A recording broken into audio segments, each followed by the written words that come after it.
My dear friends, today we are meditating on 1 John 2:17. प्यारे दोस्तों, आज हम मनन कर रहे हैं पहला यूहन्ना अध्याय 2 वचन 17 पर। The world is passing away along with its desires, but whoever does the will of God abides forever. संसार और उसकी अभिलाषाएं दोनों मिटते जाते हैं, पर जो परमेश्वर की इच्छा पर चलता है वो सर्वदा बना रहेगा। Yes, my dear friends. हाँ मेरे दोस्तों, God wants us to submit to His will. परमेश्वर चाहता है कि हम उसकी इच्छा के अधीन रहें, No matter how hard it is, चाहे ये कितनी भी मुश्किल क्यों ना हो, no matter how difficult it may be, चाहे ये कितनी कठिन क्यों ना हो, He wants us to do His will वो चाहता है कि हम उसकी इच्छा पूरी करें, so that our name will last forever. तो उससे हम सर्वदा बने रहते हैं। Many times we build a life for ourselves, कई बार तो हमारा जो जीवन है उसे हम खुद ही बनाना चाहते हैं, collect so much of wealth, बहुत ज्यादा धन जमा करते हैं, save so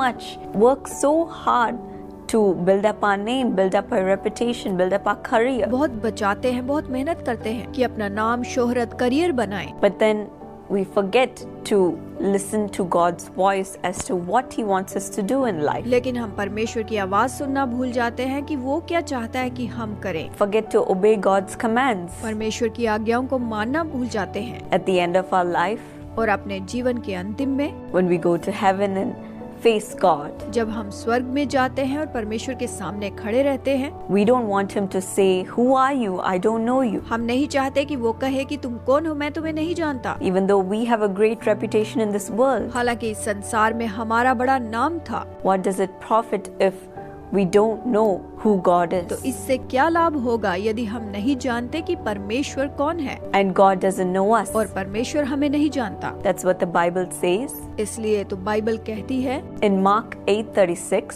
मरकुस 8:36 में, For what will it profit a man if he gains the whole world and loses his own soul? यदि मनुष्य सारे जगत को प्राप्त करे और अपने प्राण की हानि उठाए तो उसे क्या लाभ होगा। In Mark 10:18, मरकुस 10:18 में a man comes and asks Jesus, एक मनुष्य यीशु से आकर पूछता है, "What must I do to attain eternal life?" हे उत्तम गुरु, अनंत जीवन का अधिकारी होने के लिए मैं क्या करूं।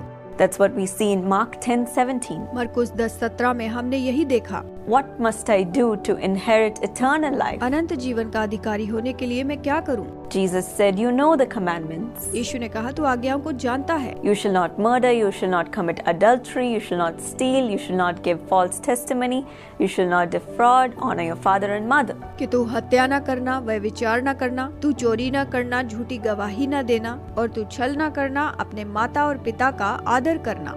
And then the man said, "I've kept all of these commands since I was a little boy." तब उसने कहा कि हे गुरु, मैं तो इसे अपने लड़कपन से मानता आया हूँ। Then Jesus looked at him and said, तब यीशु ने उसकी ओर देखकर कहा, "One thing you lack. तुझ में एक बात की घटी है, Go and sell everything you have. जा जो कुछ तेरा है उसे बेचकर Give it to the poor, कंगालों को दे दे, and you will have treasures in heaven. और तुझे स्वर्ग में धन मिलेगा, Then come and follow me." और आकर मेरे पीछे हो ले। The man's face fell. उस मनुष्य के चेहरे पर उदासी छा गई। He went away sad because he had great wealth. वो शोक करता हुआ चला गया क्योंकि वो धनी था। He wanted to keep his wealth, वो अपने धन को रखना चाहता था, not give it away to anybody. किसी को नहीं देना चाहता था। He wanted to maintain his status and his privileges. वो अपने सौभाग्य और अपने सम्मान को बनाना चाहता था। Sometimes when God wants us to give away whatever we have, whatever we hold so close to us, कई बार परमेश्वर चाहता है कि जो भी हमारे करीब हो, जो भी हमारे पास हो, वो दे दे। maybe it's wealth, हो सकता है ये धन हो, maybe it's our loved ones, या हमारे प्रियजन हो, maybe it's the career or the things that we took so much time to build. या हो सकता है कि हमारा करियर हो जिसे हमें बनाने के लिए बहुत समय लगा हो। But when we hear a command from God, give it all away and do what I ask you to do. लेकिन जब प्रभु कहता है कि तुम सब कुछ छोड़कर वही करो जो मैं चाहता हूँ कि तुम करो, Follow my command, follow my will, follow my plan. मेरी आज्ञा, मेरी इच्छा, मेरी योजना का पालन करो। It may be completely different. शायद ये पूरी तरह से अलग हो, It may be so hard for us to listen to His voice. या हमारे लिए ऐसा सुनना बहुत मुश्किल हो, But when we hold on and do what He asks, लेकिन जब जैसा वो चाहता है वैसा ही करते हैं, follow His will, उसकी इच्छा को मानते हैं, we will definitely inherit eternal life. तो हम निश्चय ही अनंत जीवन को प्राप्त करेंगे। Today, God may be asking you to do something.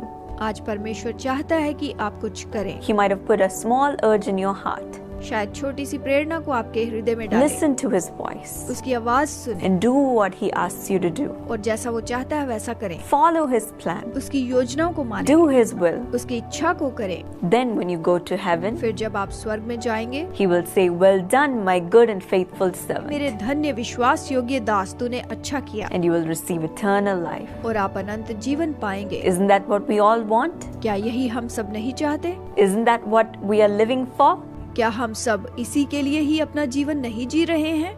Today, let us submit to His will. आइए आज उसकी इच्छा के अधीन हो जाएं। All the things of the world, God will take care. संसार की सारी बातें परमेश्वर देख लेगा। He knows our desires. वो हमारी इच्छा जानता है। He will perfect everything according to His will. वो अपनी इच्छा के अनुसार सब कुछ सिद्ध करेगा। And He will guide us and care for us. वही हमारी अगुवाई करेगा और हमें संभालेगा। Shall we submit to His will today? तो आइए आज ही हम उसकी इच्छा के अधीन हो जाएं। Today, Lord, thank you that you are leading us so closely, धन्यवाद प्रभु, आज तू हमारे करीब से हमारी for अगुवाई करता speaking है। to us and telling us your will and your plan for our life. हमसे बात करके अपनी योजनाओं को बताता है। Help us to submit wholeheartedly, Lord. मदद करके हम पूरे दिल से तुझे समर्पित Obey हो your जाएं। commands, Lord. तेरी आज्ञाओं को माने। We don't want anything of this world, इस संसार का हमें कुछ नहीं चाहिए, but we want you. पर हम तुझे चाहते हैं। If we have you, we have everything. यदि तू हमारे पास है तो हमारे पास सब कुछ Help है। us to follow you, your commands and your will for our life, Lord. मदद करके हम तेरी इच्छाओं को और तेरी आज्ञाओं को अपने जीवन में माने। No matter how difficult the road may be, फर्क नहीं पड़ता कि चाहे कितना भी मार्ग कठिन no हो, matter how tempting the world may be, मायने नहीं रखता कि संसार कितनी परीक्षाएं ले। help us and give us the strength to follow you. मदद कर और शक्ति दे कि हम तेरे पीछे चलें Then we will have eternal life, Lord, और फिर हम उस अनंत जीवन को पाएं always having Jesus by our side. और हमेशा यीशु हमारी ओर रहे। Thank you for giving us the strength and the wisdom today. धन्यवाद, आज तूने बल और बुद्धि दी है। Help us to continue to follow you. मदद करके हम निरंतर तेरे पीछे In चलें। Jesus' name I pray. यीशु के नाम में मांगती हूँ। Amen. आमीन। God bless you. Prabhu Ashish they.